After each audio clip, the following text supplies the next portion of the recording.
Good afternoon, ladies and gentlemen. Bonjour, mesdames, messieurs. C'est un plaisir d'être avec vous pour cette séance sur la révolution de l'infrastructure. Je suis une panafricaniste passionnée et nous allons discuter de ce sujet aujourd'hui. Nous vivons dans un âge de connectivité, mesdames et messieurs, l'innovation et des changements avec un rythme rapide. L'infrastructure est au cœur de beaucoup de ce mouvement. Imaginez des mini-réseaux qui apportent des énergies renouvelables dans des endroits éloignés d'Afrique qui n'auraient jamais vu cela jusque maintenant.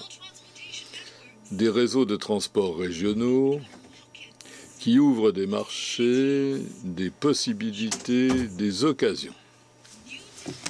De nouvelles technologies qui ouvrent des mondes nouveaux et encore beaucoup plus. Mais nous avons des problèmes. Aujourd'hui encore, 840 millions de personnes n'ont toujours pas accès à l'électricité. 840 millions. 1 milliard de personnes vivent à plus de 2 kilomètres d'une route ouverte toute l'année. Ils sont coupés du reste du monde. 4 milliards, mesdames, messieurs, n'ont pas d'accès à Internet. Et on disait que l'Internet était légalisateur. 4 milliards ne sont pas branchés. Comment surmonter ces obstacles? Que devons-nous faire pour combler ce fossé? Comment se doter d'une infrastructure résiliente? C'est pour ça que nous sommes là. Et sans plus attendre, je souhaite la bienvenue à notre hôte de cet après-midi, vice-président de la Banque mondiale pour l'infrastructure, Mactar Diop. On l'applaudit bien fort.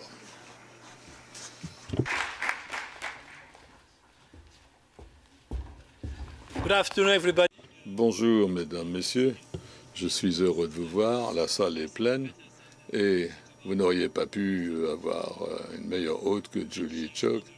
Et elle a été vraiment quelque chose de spécial. Elle a lu tous les rapports sur l'infrastructure, la connectivité, l'intégration régionale. Donc elle va poser des questions très pointues et j'espère que nous pourrons y répondre. Quand nous avons créé ces vice-présidents sur l'infrastructure, nous avons essayé de nous demander quel était le facteur unificateur de cette vice-présidence qui couvre l'infrastructure, l'énergie, le transport, le financement et le numérique. Qu'est-ce qui est le fil rouge? C'est la connectivité. La connectivité, on s'est dit que nous étions là pour relier les gens, les marchés, pour fournir des services et pour le faire de la façon la plus intelligente, aussi rapidement que possible, pour pouvoir répondre à beaucoup des défis. Le changement climatique qui affecte tout le monde, de l'Europe à l'Afrique à l'Amérique latine, tout le monde se voit lancer ce défi. Et nous avons ici un panel de professionnels qui travaillent sur ces sujets et d'intégration régionale. Ils vont nous parler des problèmes particuliers, des défis que nous devons relever. Donc j'attends avec impatience cette conversation de l'après-midi pour voir ce que nous pouvons faire de plus pour relier les gens, pas seulement physiquement, mais pour créer un environnement où les marchés sont bien plus élargis et où les politiques sont unifiées. Hier, j'ai eu une réunion avec le président de la CEDEAO, c'est l'entité régionale de l'Afrique de l'Ouest, et nous avons un programme énorme dans cette région du monde sur le plan intégration. Et cette conversation se déroule également dans d'autres régions, en Asie du Sud, en Amérique latine. Il y a des projets depuis longtemps pour relier les pays. Donc ça nous lance un défi, mais je crois que tous ensemble, on peut y réfléchir pour trouver une solution. Judy, je vous repasse la parole. Merci d'être venu. Je pense que la conversation va être très intéressante. Asante Sana Maktar for that. Merci Maktar, qui a planté le décor. Il a dit Caribou, ça c'est du Kiswahili. Donc nous allons passer une bonne après-midi. Nous avons 3 entretiens TED et ensuite notre panel. Mais avant ça, on va avoir une vidéo, tout simplement pour planter le décor sur cette question critique. La vidéo maintenant.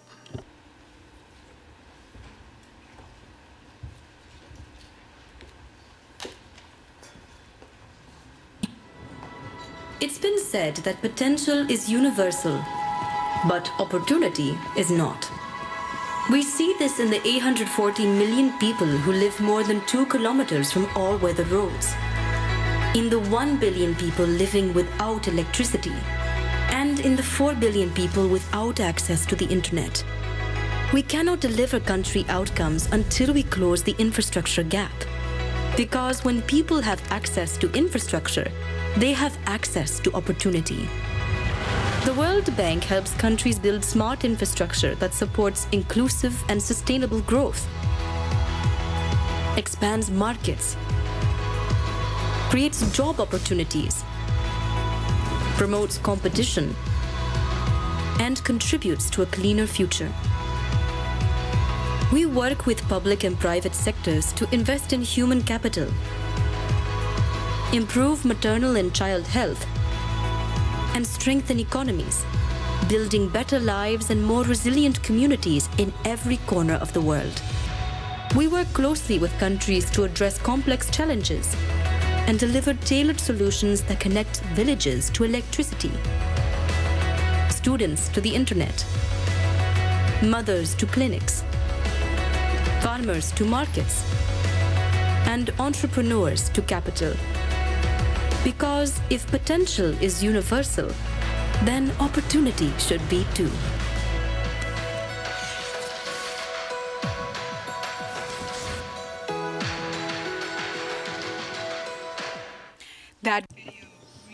Cette vidéo a vraiment relié les différents points. On l'applaudit bien fort.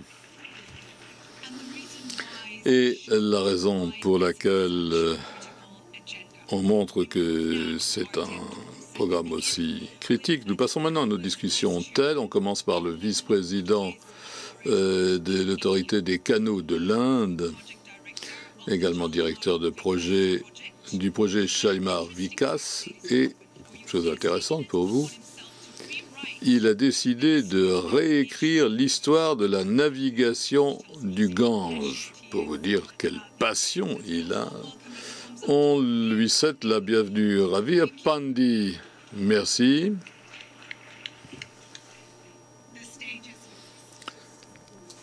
Vous avez la parole.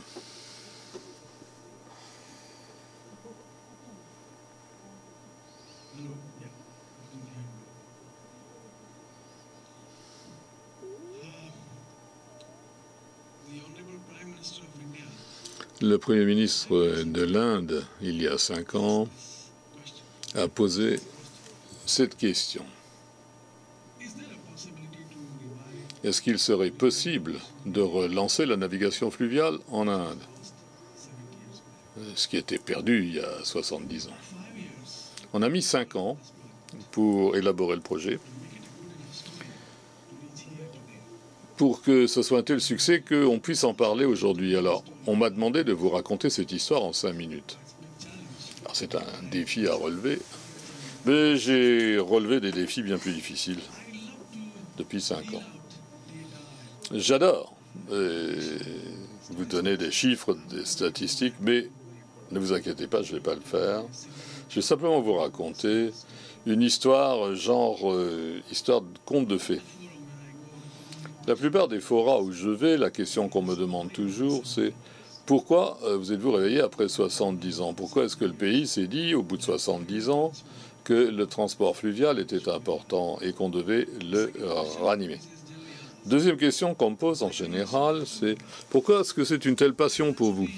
Alors je vais répondre à la deuxième question d'abord.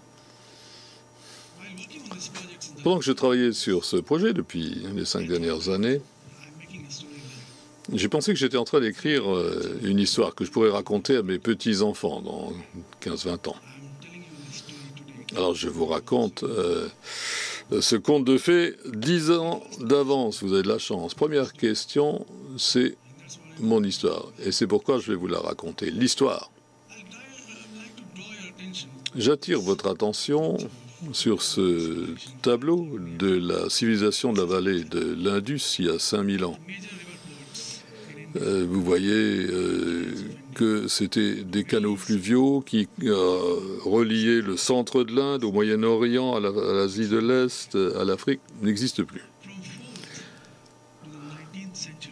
Du 4e au 19e siècle, le transport fluvial était l'artère principale pour le mouvement du fret et des passagers en Inde. Ça a existé pendant 15 siècles. Qu'est-ce qui s'est passé après? Alors est arrivé le transport fabriqué par l'homme. Dans la poursuite du développement de ce transport, le transport que nous avaient donné les dieux a décliné. On l'a ignoré. On a ignoré les rivières. On les a laissées tranquilles. Les villes, les villages, le long de ces rivières, ont périclité. Que s'est-il passé ensuite? Quel a été l'impact? La photo que vous avez vue tout à l'heure, c'était le Gange, un fleuve robuste qui transportait du fret et des passagers. Regardez à quoi ressemble le Gange aujourd'hui. C'est un petit ruisseau. 253 millions d'alluvions descendent du Gange année après année et se déposent un peu partout. Que s'est-il passé avec ce fleuve? Eh bien, il a perdu son espace. Le bassin du fleuve a été perdu et il faut le rajeunir, il faut lui redonner de l'espace. C'est ce qu'on a commencé à faire dans ce projet. Le transport, les échanges commerciaux, l'économie, c'est bien, mais il faut sauver les fleuves. Regardez la part en Inde, 2% de canaux. Aux Pays-Bas, 44%. Au Vietnam, 47%. En Chine, 14%. Ce qui veut dire que 98% des fret et passagers en Inde, c'est soit sur les voies ferrées, soit sur les routes. Imaginez l'impact sur l'environnement. Imaginez la pression sur les terres dans des pays fortement peuplés. Une route à 6 voies, ça veut dire que l'on dérange les habitations humaines, ça veut dire que les villes, les villages sont affectés. Le coût logistique est élevé. 14% en Inde, quand vous comparez ça au reste du monde, ça fait à peu près 8 à 9%. Regardez cette photo, mesdames, messieurs. En jaune, 50% de la population du monde se trouve dans les régions en jaune. 50%. Et dans le corridor du Gange, 50% de ces 50%. Ce qui représente 60 millions de personnes. 50 à 60 millions de personnes. Cette région a été abandonnée. Tout le développement économique du pays. Mumbai, Bangalore, Delhi, Chennai sont développés. Mais qu'est-ce qui s'est passé dans cette région? Ils ont été abandonnés. Alors, on s'est embarqué sur une planification intégrée, où les canaux font partie du réseau rail et route. C'est un modèle de partage des canaux. Alors vous pouvez voir que vous avez la ceinture du Gange et comment nous touchons les petites villes, les villages qui avaient été abandonnés dans le développement économique de l'Inde et dans l'historique des transports. Comment analyser ce tableau? Ça ne s'arrête pas au Gange. Nous avons en fait 5 pays, le Népal, le Bhoutan, le Myanmar, tous sont liés entre eux maintenant. Les canaux sont là, mais il y a des barrières, une perception négative notamment. Il faut surmonter toutes ces barrières. Et qu'est-ce qui se passe? 1 milliard d'êtres humains peuvent obtenir les avantages de ces canaux. 1 milliard de personnes dans cette région. Et tous ces canaux sont reliés ensemble sans aucun obstacle. C'est en train de se faire. On a restauré la racine, la source de ces fleuves. Les bateaux reviennent. Regardez les caractéristiques du fret qui sont transportés. Il y a 3 ans, 4 millions de tonnes. Aujourd'hui, nous avons 12 millions de tonnes. Ça a plus de triplé. Et si on augmente les taux de fret, c'est quelque chose se passe.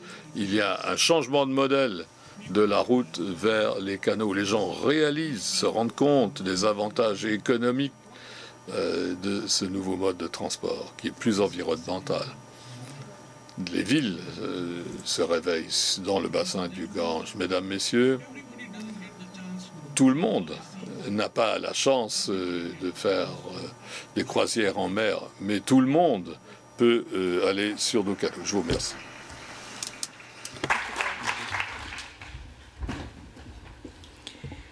Wow.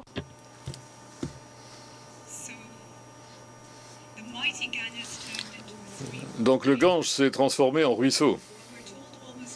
Mais on nous dit que pratiquement la moitié de la population indienne se trouve dans le bassin de ce fleuve clé.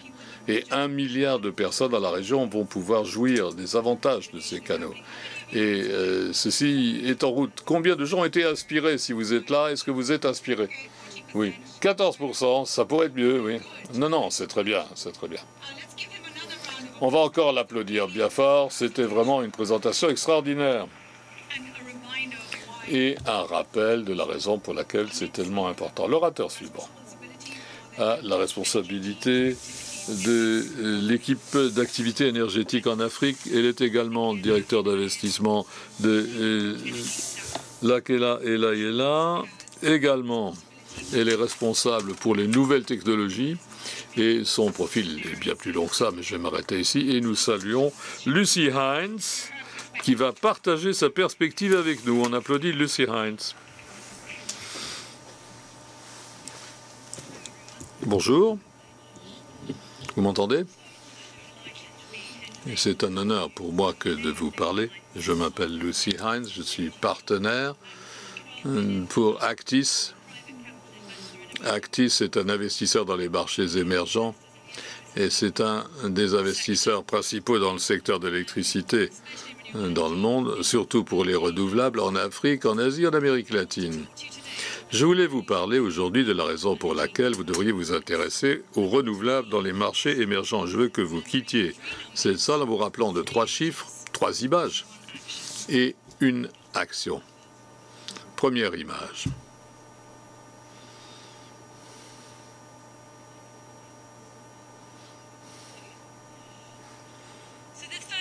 Donc la première image, voilà à quoi ça ressemble quand vous habitez dans le noir. Ce petit garçon fait ses devoirs à la lumière d'une bougie en Nigeria.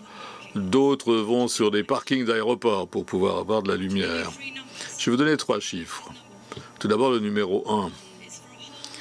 1, c'est pour toutes les autres planètes de projet électricité qui doit être construit d'ici 2020 pour arriver aux objectifs du développement. Numéro 7, on en a déjà dit, 840 millions de personnes sur la planète d'aujourd'hui, 3 fois la population des États-Unis, grosso modo, n'ont pas d'accès à l'électricité. Et tous vivent dans les marchés émergents. Deuxième chiffre, 80%. 80% des projets qui doivent être construits d'ici et maintenant 2050 seront des renouvelables. Et tout simplement parce que l'éolien et le solaire, c'est le meilleur marché dans 2 tiers du monde. Et d'ici 2030, ça sera universel. Troisième chiffre, c'est 1,7 milliard de dollars. 1,7 milliard, c'est l'investissement nécessaire par jour, tous les jours, pour construire cette deuxième planète de centrales renouvelables. Deuxième image. Voilà les actions que nous faisons dans les renouvelables. C'est une photo d'une ferme éolienne au Sénégal, 160 mégawatts en construction. Et avec ces grues, vous voyez que l'on verse du béton pour les turbines. Tiber, c'est le parc éolien le plus important qui va donner de l'électricité propre, abordable, alors que maintenant, la plupart de l'électricité provient de fossiles. Ça va créer 1000 emplois dans la construction et ça va éviter 6 millions de tonnes de CO2. Donc, c'est le 21e projet en Afrique et il sera en ligne au milieu de l'année prochaine. Troisième image. Je vais vous montrer l'impact que l'investissement dans les renouvelables peut avoir. Cette photo est prise à la centrale de Kapeto au Kenya, 100 mégawatts, aussi en construction. Ce groupe de personnes qui ont des diplômes viennent tous de la communauté des Maasai. Ils viennent d'être diplômés de cours en aciérie, maçonnerie et hôtel en conjonction avec notre partenaire. Ces diplômes sont très importants parce que c'est la preuve que ces étudiants, ce groupe de 26 étudiants, qui est le premier d'une cohorte de 300 jeunes, a des qualifications transférables. Ça veut dire qu'ils ne peuvent pas avoir simplement des emplois dans les centrales éoliennes, mais dans l'industrie de l'éolien en général. Et pour nous, c'est une bonne transition, une bonne action. C'est une concentration délibérée sur la croissance inclusive, s'assurant que toutes nos entreprises créent des valeurs partagées à long terme. C'est notre 22e projet en Afrique et qui entrera en fonction à la fin de l'année. Et donc, des mesures, une action pour chacun d'entre vous. Aux investisseurs, vous pouvez investir aussi, il y en a pour tout le monde. Vous pouvez investir dans la croissance avec des risques et des rendements de type fonds propres. Vous pouvez investir dans la capacité. Et vous pouvez aussi investir dans les technologies émergentes avec des types de rendements de partenariat. Les décideurs, vous savez déjà que l'accès à l'électricité est le premier moteur de la croissance. Vous pouvez créer le cadre pour l'éolien et le solaire. Vous pouvez créer les cadres pour instaurer et installer des batteries. Vous pouvez aussi appuyer des arrangements concessionnels pour des micro-réseaux pour que vos populations ne vivent plus dans le noir. Les multilatérales, vous savez déjà que vous avez un rôle de catalyseur. Vous êtes la clé de mobiliser le capital. Vous pouvez vous concentrer sur les pièces manquantes du puzzle. Et pour les innovateurs, il y a une opportunité énorme pour dépasser les anciennes infrastructures et créer du nouveau. Vous pouvez mettre au point des technologies appropriées de réseaux intelligents pour les marchés émergents. Et enfin, pour vous tous, une planète de plus, 80% de renouvelables, 1,7 milliard par jour, des mesures et comment se concentrer sur une croissance inclusive et pérenne. Actis a fourni 116 projets pour 25 gigawatts depuis 20 ans, tous dans les marchés émergents. Et cependant, les occasions restent énormes. J'espère que vous allez me rejoindre, être aussi enthousiaste que moi, pour que tous les outils soient pour une transition juste, résiliente et à faible carbone. Merci. Wow, thank you very, very much for that. I think Lucy shared. Merci des exemples qu'a donné Lucie pour le continent africain, vraiment motivant et ça montre bien ce qui peut être fait. Est-ce que nous avons des investisseurs dans la salle? Oui, nous avons des investisseurs dans la salle. Où sont les décideurs, les politiques? Oui, nous en avons aussi. Avons-nous des innovateurs? Et là, j'inclus bien sûr les chercheurs, le milieu académique. Où êtes-vous? Êtes-vous dans la salle? Êtes-vous représenté dans la salle? Avons-nous des chefs d'entreprise? Qui est-ce qui représente le milieu des entreprises? Voilà. Donc, je crois que les rôles ont été bien définis, les conseils ont été formulés. Lorsque nous en reviendrons à la discussion, nous reviendrons vers vous avec des questions sur les rôles que chacun peut jouer, parce qu'en fait, il s'agit avant toute chose de ce que chacun peut faire pour faire la différence. C'est la raison pour laquelle vous êtes là dans la salle. Évidemment, c'est ce qui vous intéresse. Voilà, nous en venons maintenant à une jeune femme qui est particulièrement motivante pour moi, une source d'inspiration. Une jeune femme qui a fait des choses extraordinaires sur le continent africain. Elle a cofondé pushcv.com, l'un des plus importants sites de recherche d'emploi en Afrique. Elle a été nommée l'une des 30 personnes les plus importantes en matière de technologie en Afrique et a obtenu d'autres distinctions. Elle travaille pour appuyer l'intégration des femmes dans la technologie. Et elle est cofondateur et CEO de PiggyVest. Donc, des applaudissements très nourris pour accueillir Odunayo Eweni. Bonjour à tous. Merci de m'avoir invitée. Je suis un petit peu nerveuse, donc pardonnez-moi. Je m'appelle Odunayo Eweni. Je suis cofondatrice de PiggyVest, une technologie à Lagos au Nigeria. Nigeria est un pays de 200 millions de personnes, mais malheureusement, près de la moitié de ces personnes vivent dans une situation de pauvreté extrême multidimensionnelle, ce qui veut dire que ces gens vivent avec moins de $1 par jour. La plupart des Nigérians gagnent tellement peu par rapport à leurs dépenses que près de 102 millions de Nigérians doivent dépenser près de la moitié de leurs dépenses mensuelles pour répondre à leurs dépenses mensuelles. Comme nous n'avons pas d'infrastructure de crédit, il s'agit essentiellement de transactions en liquide, en gros, ou au comptant. Donc, il serait impossible pour moi je suis obligée, par exemple, de payer 1 ou 2 ans de loyer à l'avance. Alors, imaginez cela dans une situation où dans un pays, on gagne en moyenne $50 par mois et le loyer moyen est de $2000. Ça veut dire que nous demandons à la population d'économiser une année de salaire pour se loger. Nous savons que la meilleure façon d'économiser en 2019, en 2020, est d'utiliser la technologie. Donc, l'Afrique a déjà vu de nouvelles possibilités d'innovation. Mais malheureusement, nous sommes encore la région qui est le plus en retard pour bénéficier de la numérisation. En Afrique, dans l'ensemble du continent, 75% du continent est comme moi, à moins de 35 ans.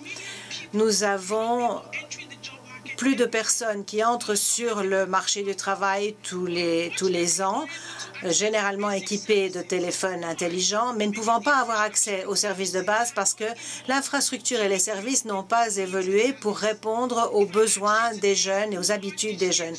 Si je demande aujourd'hui qui sont ceux qui sont exclus financièrement, technologiquement, vous n'allez pas penser à des jeunes équipés de téléphones intelligents. Mais malheureusement, c'est le cas. Alors, mon entreprise, PiggyVest, aide les jeunes Nigérians à économiser jusqu'à 30 centimes par jour pour répondre à leurs responsabilités. Nous le faisons automatiquement parce que nous les aidons à ne pas faire ça eux-mêmes, à ne pas devoir faire ça eux-mêmes. C'est la plateforme qui s'en occupe pour eux. Et au Nigeria, il y a beaucoup de gens qui économisent dans une tirelire et cela est tout à fait insoutenable. Nous aidons donc les personnes à économiser et à être plus responsables sur le plan budgétaire et à ne pas devoir recourir aux banques commerciales. Mais nous n'avons pu toucher que 400 000 personnes jusqu'à présent et nous pouvons faire beaucoup plus. Le problème est un problème d'accès. D'accès parce que, où que vous soyez en Afrique, 1 gigabyte de données peut coûter jusqu'à $35, ce qui veut dire que des millions de personnes ne peuvent pas encore avoir accès à l'Internet de façon bon marché ou qu'ils peuvent se permettre. Donc, nous créons en fait une division de l'Internet en ne créant pas d'infrastructure pour ces personnes. Et de ce fait, des millions de petites et moyennes entreprises en Afrique sont exclues de la révolution numérique en Afrique. Les petites entreprises qui utilisent l'Internet croissent 2 fois plus vite que celles qui ne le font pas. Celles qui ne le font pas, qui n'utilisent pas l'Internet, sont concentrées en Afrique. Le développement de l'infrastructure numérique en Afrique veut dire développement de l'infrastructure, des compétences et de l'alphabétisation financière. Je suis un petit peu biaisée parce que je travaille dans ce domaine, mais il faut qu'il y ait davantage de personnes qui s'intègrent dans le système financier, davantage de jeunes qui utilisent l'infrastructure financière pour construire l'avenir. Et pour cela, nous avons besoin de l'aide des pouvoirs publics, des régulateurs, des responsables des politiques. Il faut qu'il y ait ouverture dans tous ces domaines pour créer davantage de services numériques. Il faut que vous créiez l'avenir avec nous. Il faut que les décideurs et les régulateurs commencent avec des personnes comme moi. Nous pouvons soutenir ce mouvement.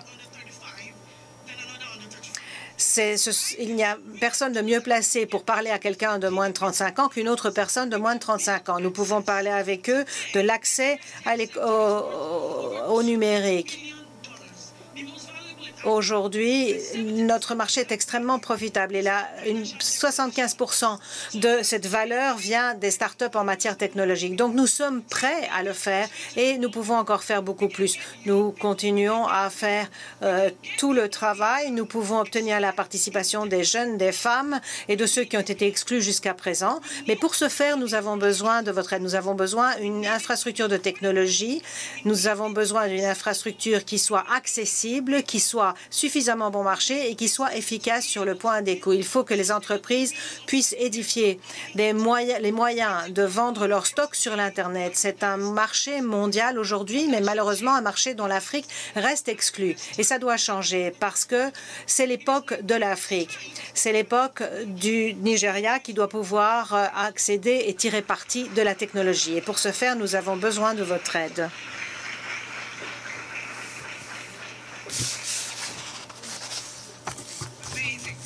Extraordinaire. C'est véritablement une inspiration, ce qui est nécessaire, où nous devons aller. Et nous en arrivons ainsi à notre discussion. Je vais donner la parole à nos participants. Alain Ebobissé, c'est PDG de Africa 50. Benigno Lopez, ministre des Finances du Paraguay, venez vous joindre à nous. Ambroise Fayol, de l'EIB, la Banque européenne d'investissement. Bienvenue, Mokhtar et Lucie qui vont eux aussi venir nous rejoindre dans ce panel de discussion.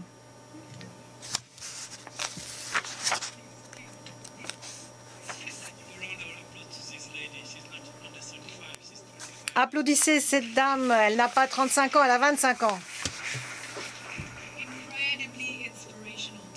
Vraiment, quelle inspiration. 25 ans et elle change déjà le monde. Elle contribue déjà à changer le monde. Nous allons commencer, je crois, avec la perspective de l'Afrique, de Africa 50, Africa 50.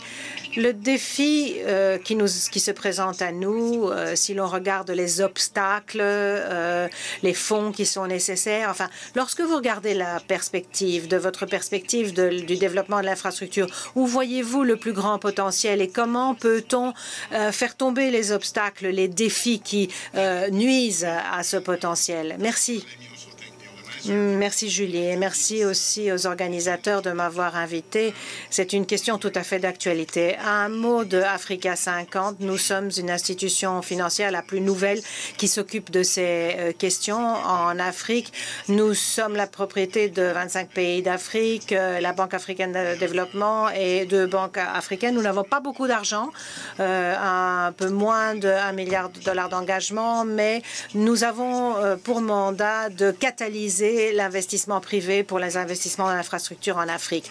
Voilà. Alors, les investissements dont nous avons besoin dans l'infrastructure sont considérables, sont énormes. McKinsey a fait une étude récemment, une estimation a estimé justement les besoins à environ 3 trillions de dollars par an d'investissement. Si vous regardez la région dont nous nous occupons, Africa 50, je pense qu'il s'agit d'environ 130 à 170 milliards, dont une partie est déjà investie, mais vous avez encore un déficit important. Donc chacun comprend bien les besoins et il n'y a pas suffisamment de deniers publics, d'argent dans les institutions internationales pour combler ce déficit. Donc le secteur privé a un rôle énorme à jouer. Encore quelques chiffres, et puis je m'arrêterai là pour les chiffres. Le groupe de la Banque mondiale a une base de données qui mesure l'investissement privé en matière d'infrastructures dans les pays émergents, la base de données PPI. Alors, l'année dernière, 80 milliards de dollars d'investissement privé dans l'infrastructure étaient investis dans les marchés émergents. En Afrique, le chiffre était beaucoup plus faible, 8 milliards de dollars. Donc, ces chiffres, je dirais, sont à la fois bons et mauvais. Mauvais parce qu'on est très loin du compte, on est très loin de ce qui doit être investi, mais bon dans un sens parce que ça nous dit que nous savons comment attirer les investissements privés dans l'investissement en infrastructure. Où se situent les grandes opportunités en Afrique? Électricité, télécom, des secteurs qui, aujourd'hui, dont les gouvernements doivent se dégager, en quelque sorte, se désengager. Ils ont un rôle à jouer en matière de réglementation, etc. Mais ce sont des secteurs où le secteur privé a un réel appétit. À Africa 50, nous avons un appétit pour ces projets, pour ce type de projet. Et il y a des choses qui doivent être faites pour renforcer les investissements, accroître les investissements. Les chiffres que nous voyons aujourd'hui sont bons, mais il faut qu'ils s'accroissent. C'est un domaine dans lequel il existe de réelles possibilités, celui de la préparation des projets, ou j'appellerais la conception des projets. Ce sont toute une série d'activités qui sont nécessaires à un stade précoce et qui permettent de faire passer les projets de la phase de la conception à la phase où ils peuvent faire l'objet de soutien financier, d'investissement. Et il y a beaucoup d'argent qui attend là, sur les côtés. Mais il faut que les projets arrivent à un stade où ils peuvent être financés. Et justement, Africa 50 est là pour aider à faire cette transition. La SFI met l'accent aussi maintenant sur la création de marchés qui devrait aussi aider à cette transition, si vous voulez, de la conception à la mise en œuvre ou à la bancabilité en quelque sorte. Il y a des opportunités donc de bons investissements, mais nous devons arriver à ce stade où les investisseurs privés sont prêts à investir. Voilà, nous allons y revenir, dit la modératrice. Pourquoi ça ne se passe pas encore pour le moment? Alors, du point de vue de la perspective de la Banque européenne d'investissement, Monsieur Fayol, vous avez entendu ce qu'a dit Africa 50. Monsieur Fayol, merci. Merci. Moi aussi, je voudrais remercier les organisateurs de m'avoir invité. En résumé, la Banque européenne d'investissement, nous sommes la Banque de l'Union européenne. Donc, ce que nous faisons est essentiellement en Europe, mais nous sommes une institution de grande taille. 10% de nos opérations ont lieu à l'extérieur de l'Europe et ça veut dire entre 7 et 8 milliards d'euros par an. Hors cela, environ 3 milliards en Afrique, la moitié en Afrique du Nord, l'autre moitié en Afrique subsaharienne et également du public.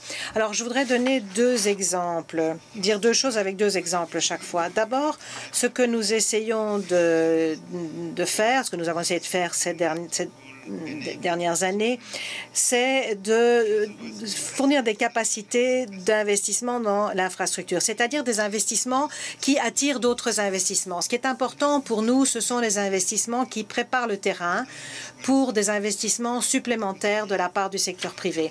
Parce que nous sommes absolument convaincus que même si nos actionnaires nous donnent beaucoup de moyens, beaucoup d'argent, eh bien, ce sera loin d'être suffisant pour atteindre nos objectifs en matière d'infrastructure.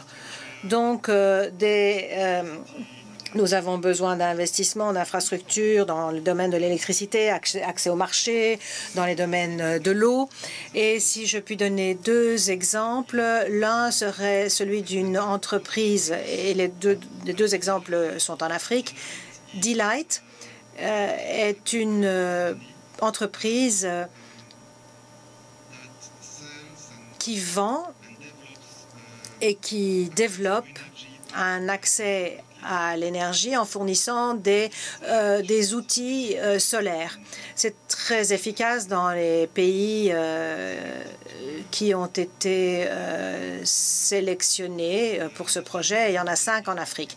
Un autre exemple est celui de ce que nous faisons à Cotonou, la capitale du Bénin. Chaque année à Cotonou, il y a un problème pendant la saison des pluies. Il y a des inondations et la moitié de la ville est inondée et sous eau. C'est une petite exagération, mais pas tout à fait. Pas vraiment.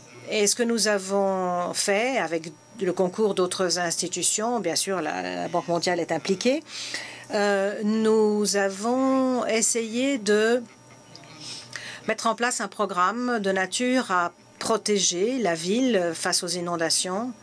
Un programme qui aurait aussi donc un grand impact du point de vue du climat et de l'adaptation au climat. Et nous avons fait ça au centre qui se couple à une autre initiative qui est d'éliminer les plastiques de la lagune de Cotonou. Alors, autre chose que je voudrais dire, c'est qu'il faut attirer des financements, des investissements du secteur privé. Et là où nous pensons que nous pouvons être utiles en tant qu'institution publique, c'est soit de développer un marché ou de promouvoir les idées. Pour développer un marché, il y a une initiative qui a été promue par Amundi avec la SFI et nous-mêmes. Et là, on se fonde sur la croyance que les obligations vertes sont émises par les émetteurs dans les pays avancés, alors que les besoins sont partout. Alors, comment promouvoir l'émission d'obligations vertes de la part des institutions dans les pays émergents? C'est la question qu'on doit se poser. Et pour ce faire, et nous l'avons fait, nous nous sommes engagés à acheter les obligations vertes qui seraient émises par les institutions financières dans les pays émergents, les pays en développement, pour développer un marché efficace. Et l'autre exemple que je voudrais citer est au-delà des obligations vertes, ce que nous avons développé dans de nombreuses institutions, ce sont les bons ODD. Il y a beaucoup d'intérêt de la part de la communauté des investisseurs pour des obligations qui ont un objectif spécifique. Nous avons fait cela l'année dernière pour des projets hydrauliques, des projets d'eau, dont des obligations destinées à renforcer la prise de conscience en matière énergétique. Nous avons fait la même chose dans le domaine de l'éducation. C'est une façon donc d'attirer la participation du secteur privé. Merci, c'est absolument fascinant. Monsieur Lopez, je voudrais maintenant vous donner la parole pour entendre votre expérience au Paraguay. On entend souvent les questions de politique et des régulateurs. Quelle est donc, de votre point de vue, l'importance de la politique et quels sont les défis qui vous sont lancés et qu'est-ce qui doit changer de votre avis? De quelle aide avez-vous besoin aussi des partenaires qui sont sans doute présents, qui sont peut-être présents dans la salle? Merci de cette invitation. Nous sommes en train d'établir un pont, si vous voulez. Nous avons besoin au Paraguay de l'ordre de 3 milliards de dollars pour répondre à tous nos besoins d'infrastructures. Donc, nous sommes en train de développer des politiques pour attirer les investissements. Nous avons conclu un PPP tout récent au Paraguay. Nous pensons qu'après ce PPP, nous aurons davantage d'investissements qui pourront envisager d'investir au Paraguay. Si vous regardez l'histoire du Paraguay, vous constaterez que le Paraguay a fait d'énormes progrès macroéconomiques ces dernières années. Nous avons cru à un rythme de 5 à 6 %. Nous avons une situation macroéconomique très stable pour attirer les investisseurs et nous essayons donc de mettre en place des politiques qui permettront à un pays coupé des mers comme nous de se relier à l'autre pays. Nous avons établi un pont avec le Brésil, notre plus grand voisin. et nous avons amélioré, doublé toutes les routes que nous avons dans le pays. Ce dont nous avons besoin, c'est de créer davantage de capacités au sein du pays, d'avoir plus facilement accès au marché, d'améliorer l'accès au marché. Nous avons obtenu des succès sur marchés internationaux, mais il nous en faut plus parce que nous devons vraiment attirer beaucoup plus d'investissements. Mais lorsque vous parlez de la capacité, du développement des capacités, quelles étaient les contraintes de capacité? Eh bien, par exemple, nous avons conclu un PPP très récemment avec des contrats très complexes. Donc, il faut que les responsables, les ministres, les gestionnaires dans le pays soient éduqués, comprennent bien tous ces aspects des contrats. Les personnes qui traitent avec nous doivent mieux comprendre la complexité des aspects financiers de ces contrats. Quand vous passez l'accord, qu'est-ce qui va se passer s'il y a un problème? Quels sont les problèmes qui pourraient se poser? Donc, il faut que les gens comprennent bien toutes ces questions et nous sommes en passe d'améliorer cela, mais il faut mettre davantage l'accent sur ces questions. Merci. Monsieur Terol, je passe à vous maintenant. Vous connaissez toutes les complexités de l'infrastructure. Là, on nous dit qu'il faut 4 ans pour que le premier PPP soit mis en place. Nous avons entendu parler des contraintes, des défis, des difficultés auxquelles les gouvernements sont confrontés. Mais qu'est-ce que cela évoque pour vous que ce cas du Paraguay? Qu'est-ce qu'on peut faire pour aider les partenaires à relever ces défis? Merci. Avant de revenir sur cette question, je voudrais faire quelques remarques. Nous parlons du déficit. Je crois que nous mettons tous nos fonds ensemble, mais ça ne suffira même pas pour combler le déficit. Nous sommes dans une situation très intéressante. Le FMI et nous-mêmes avons révisé la croissance pour l'économie mondiale. Ça ne va pas dans le bon sens. C'est à la baisse. On parle même de certains pays qui n'avaient jamais eu de taux d'intérêt négatif, où ça peut arriver. Et maintenant, les gens s'y dirigent, ce qui veut dire que les politiques que le gouvernement avait pour investir dans la croissance de l'investissement et des infrastructures, ce n'existera plus. En même temps, dans les pays de l'OCDE, il y a un vieillissement de la population. Ça veut dire qu'on fait beaucoup d'économies pour les fonds de pension, tout en recevant un rendement très faible. Et on se demande comment financer les gens qui vont vivre plus longtemps.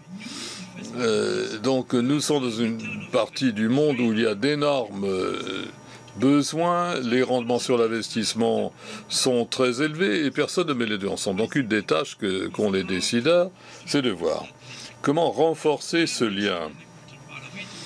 Une partie importante, c'est la préparation des projets. Je crois que l'espace de nouveaux financements est très encombré, alors que l'espace de financement des préparations de projets est sous-financé. Si j'étais un homme d'affaires aujourd'hui, je créerais une entreprise rien que pour préparer des projets. Parce que c'est là où se trouvent les plus grands besoins. Et je voudrais encourager le secteur privé pour qu'ils y réfléchissent comme profit. Comment préparer les gens à préparer des projets? Il y a des initiatives comme le GIF qui le fait, mais ça reste faible sur le plan finance. Donc je propose que l'on change d'emphase, qu'on prenne les fonds où ils sont, utilisés pour l'investissement, et que l'on essaye de régler le goulet d'étranglement. Deuxième remarque. Un des gros investisseurs, ce sont les municipalités. Et dans la plupart des cas, les villes n'ont pas de bonnes finances. Si vous regardez les crédits de la plupart des villes, ce n'est pas énorme. Si vous voulez accélérer et relancer l'investissement dans les pays, il faut renforcer la capacité des villes dans la préparation des projets, dans leur gestion, dans la génération de recettes. Autre défi lancé aux décideurs. Troisièmement, ce sont les investisseurs traditionnels. Si vous prenez un continent comme l'Afrique, les investisseurs du continent sont toujours très concentrés sur les investissements d'hier ou d'aujourd'hui, mais ils font très peu pour l'investissement dans l'avenir. Cette dame du Nigeria nous parlait des jeunes pousses. Combien de gros investisseurs en Afrique investissent dans son entreprise?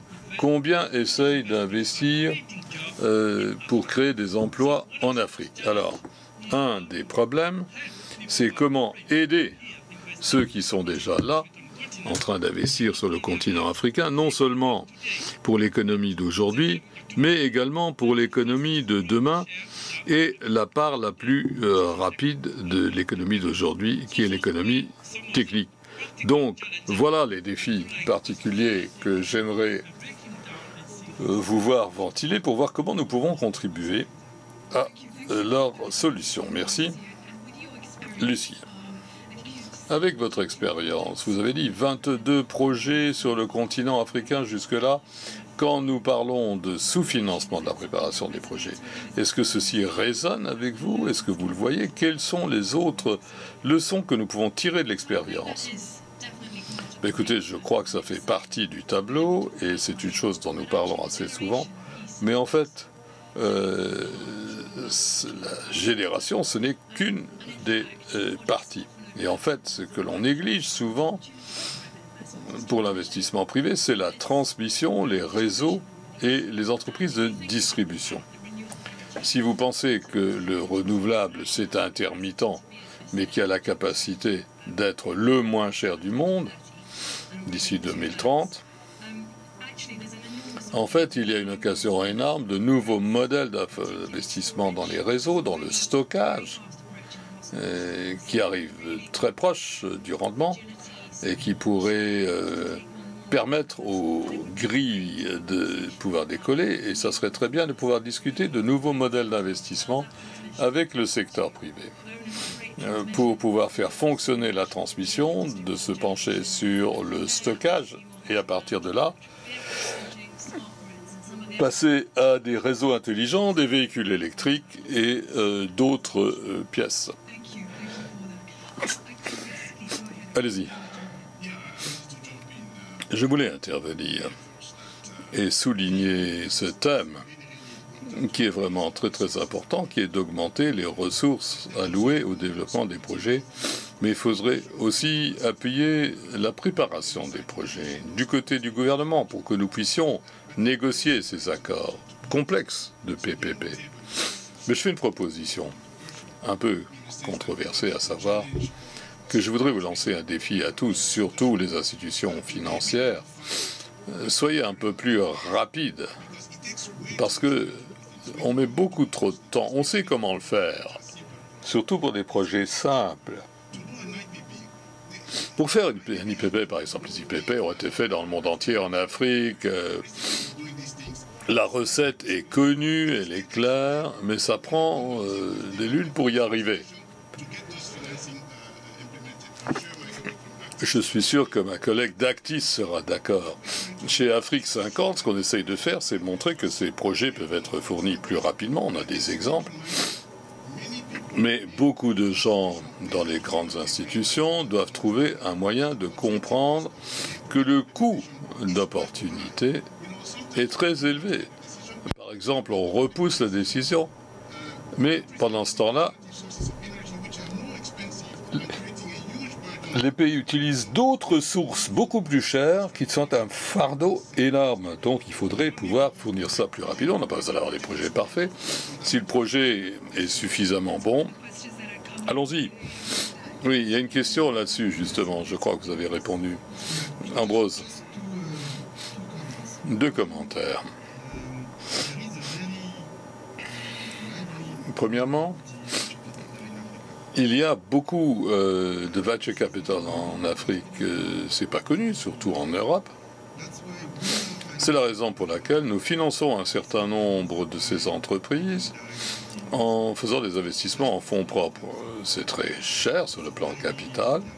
On en a beaucoup besoin pour ces entreprises et pour montrer aussi que l'Afrique est un continent d'opportunités pour les Européens. Mais, désolé de vous le dire, nous, les grosses institutions, nous sommes lents. Mais nous avons aussi des responsabilités comptables vis-à-vis de nos actionnaires. On ne peut pas faire n'importe quoi. Il y a des règles à respecter. C'est lié à ma question, et ensuite vous pourrez poursuivre. Quelqu'un dans la salle dit on me parle de manque de bancabilité des projets.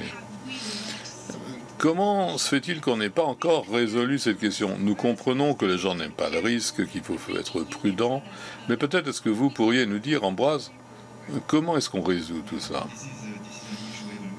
Ben, c'est un problème partout, ça.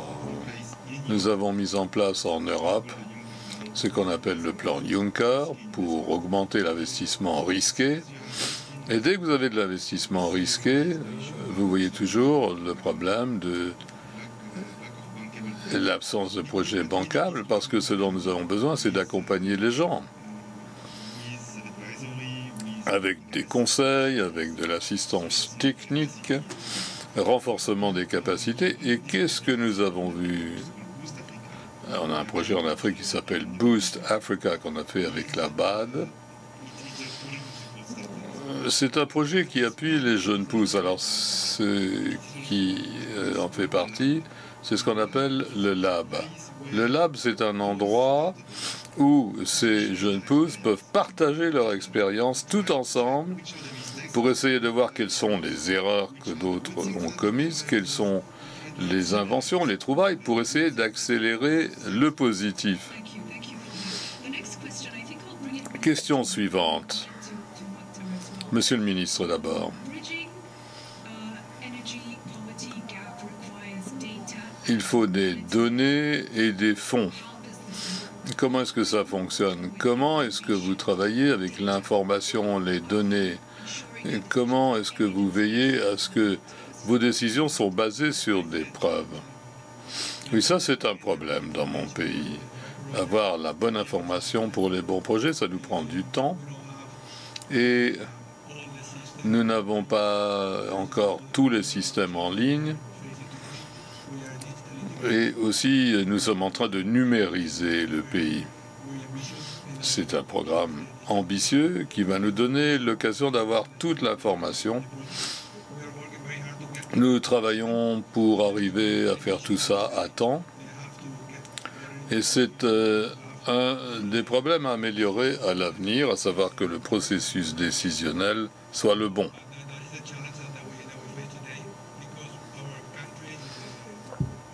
Notre pays est à 90% basé sur support papier. Il faut passer à la numérisation.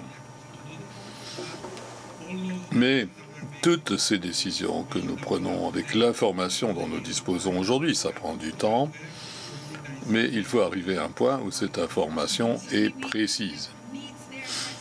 Donc il y a des besoins, mais vous travaillez avec ce que vous avez. Et vous, qu'est-ce que vous en pensez? Qu'est-ce qu'on peut améliorer? Je voulais partager avec vous quelque chose. Le prix Nobel de l'économie cette année est lié à cela. Mais ce que beaucoup de gens ne savent pas, c'est que ce travail a commencé au Kenya il y a 20 ans. Michael Kremer et Ted Miguel et Esther Duflo travaillaient à Busia, au Kenya, pour ramasser des données, faire des enquêtes de population, pour voir quel était l'impact de certaines interventions. Et certains collègues qui étaient ici avec moi ici regardaient l'impact. Et c'est un document qui est devenu un document de fond sur le contrôle randomisé. Donc le Kenya a travaillé sur des preuves, sur les données.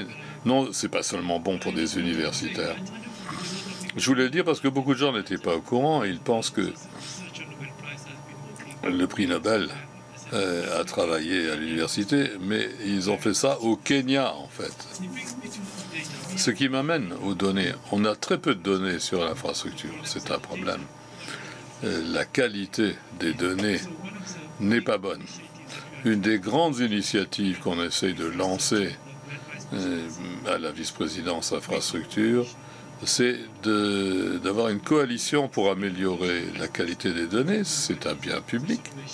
C'est important pour les investisseurs. Ça permettra d'avoir un meilleur environnement pour renégocier des contrats. Parce qu'on parle beaucoup de PPP et d'investissement privé. Mais une partie importante, c'est de renégocier les contrats existants. Parce que l'environnement d'affaires à l'heure actuelle en Afrique n'est pas très solide. Et comme souvent, les gens n'ont pas de données très claires qui leur permettent de participer à la conversation, toute renégociation devient conflictuelle et affecte la réputation des investisseurs. Donc les données sont très importantes pour le secteur privé afin de créer un environnement qui soutienne la qualité des investissements et qui aide aussi le secteur privé à faire des projections. Et nous sommes très loin derrière ce que nous devrions tous faire, et c'est une de nos tâches aujourd'hui. Merci. Alors, en ligne, on nous dit que les jeunes sont engagés. Il veut savoir comment l'infrastructure, la technologie d'infrastructure peut combler le fossé. Ils aiment votre chemise également.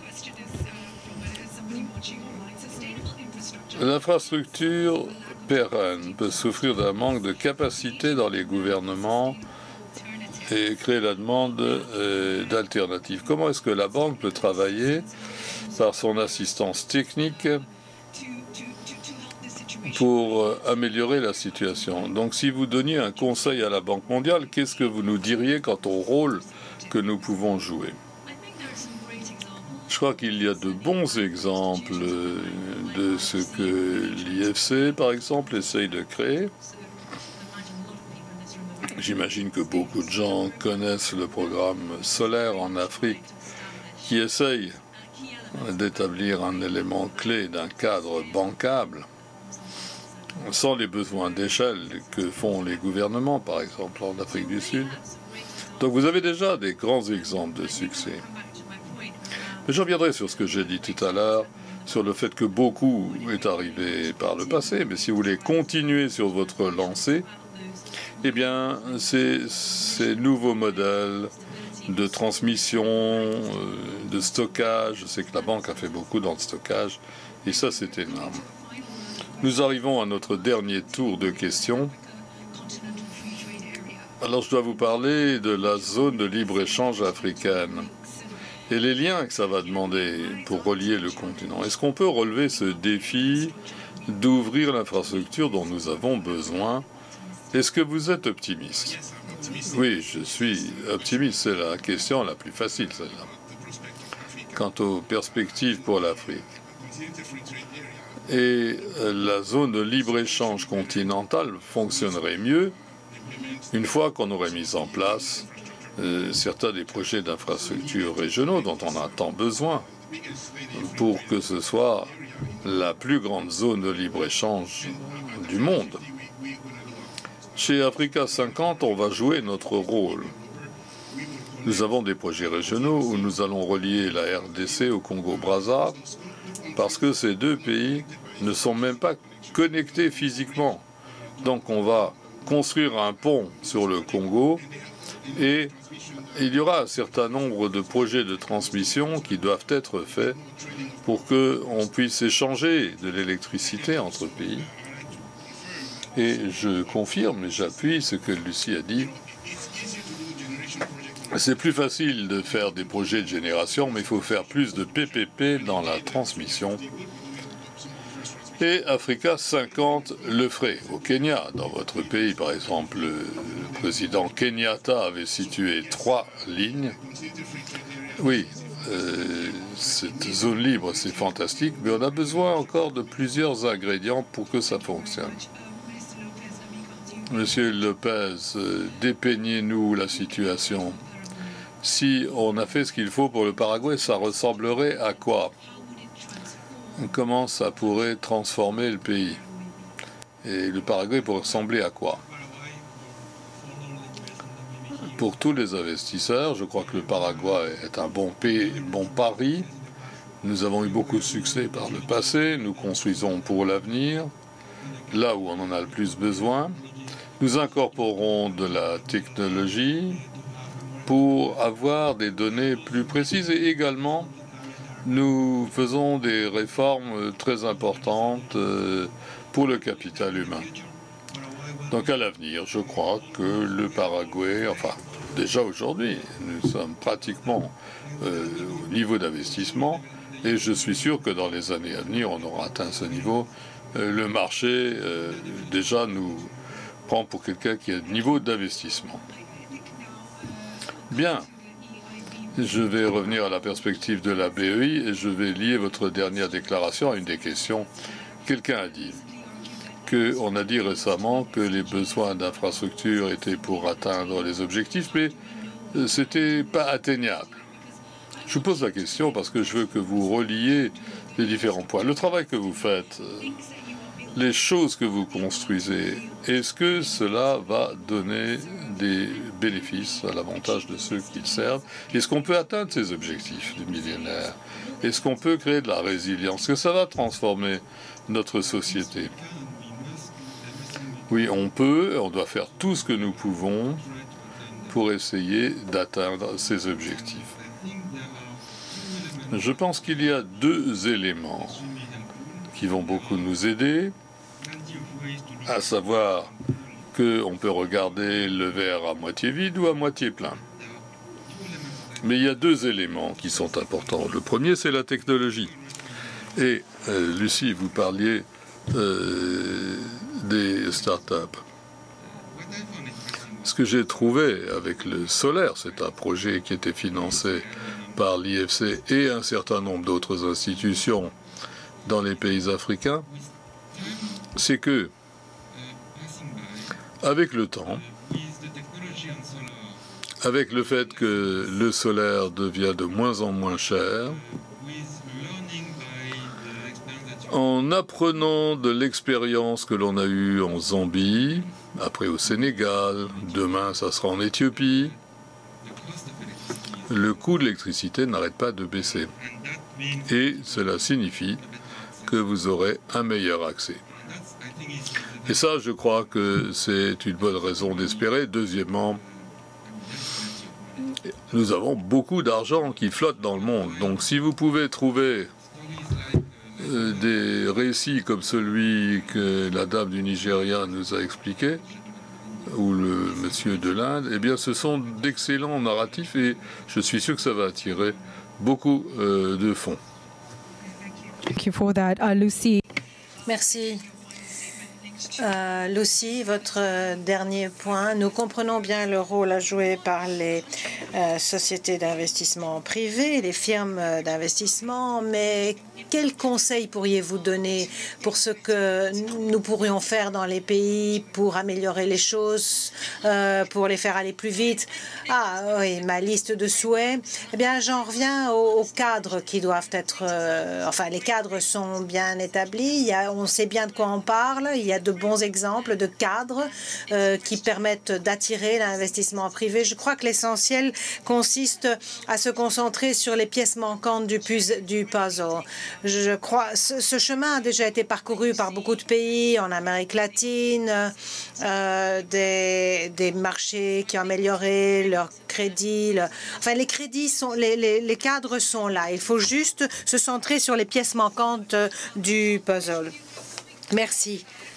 Je vais revenir à Africa 50 parce qu'il y a une question intéressante qui a été posée ici et peut-être que vous pouvez essayer d'y répondre. Comment réconcilier les besoins d'investissement en infrastructure et la protection de l'environnement? C'est très important pour toutes les régions et très important pour l'Afrique.